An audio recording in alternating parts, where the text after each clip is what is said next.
पुढं पुढं पुढं. सिकंदर इकडं, सिकंदर सिकंदर सिकंदर इकडं.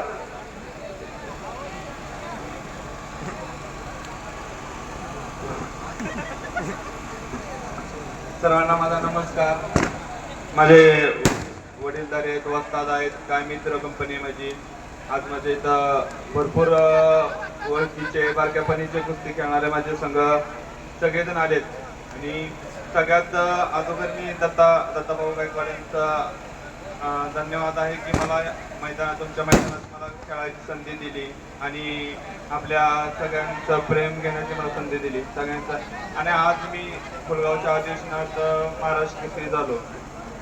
त्याचं बी एक मोठं कारण आहे की मी 6 महिने 7 महिने काय असेल ती प्रॅक्टिस केली, खायला घातलं.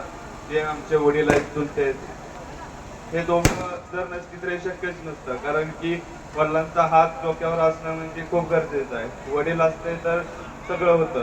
कारण की माझ्या वडिलांनी किती काम करून कष्ट करून मला त्या कष्टाचं खाऊ घातलेलं आहे आणि मी त्यांना त्या कष्टाचं फळ दिलेलं आहे.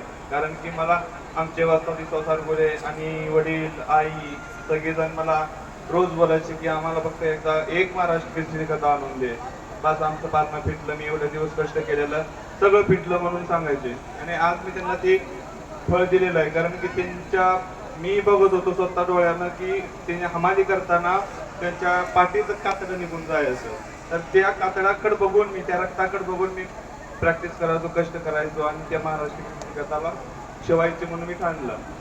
आपण बी आता इथं सगळे पहिलवान पोर आहेत, सगळ्यांनी आपल्या आई वडिलांचं कष्ट बघा आणि त्या मार्गावर चाला, त्या रस्त्यावर चाला, फळ नक्कीच मिळेल.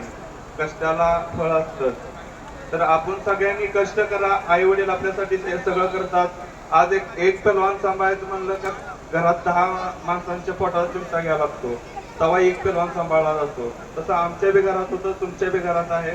तर आपण सगळ्यांनी कष्ट करा. सगळ्या पहिलवानांना सांगतो, छोटे मोठे कोणी असते, कष्ट केलं तर फळ नक्कीच मिळेल. एवढं सांगतो आणि माझे 2 शब्द संपवतो. धन्यवाद. टाळ्या करा, सगळ्यांनी टाळ्या करा.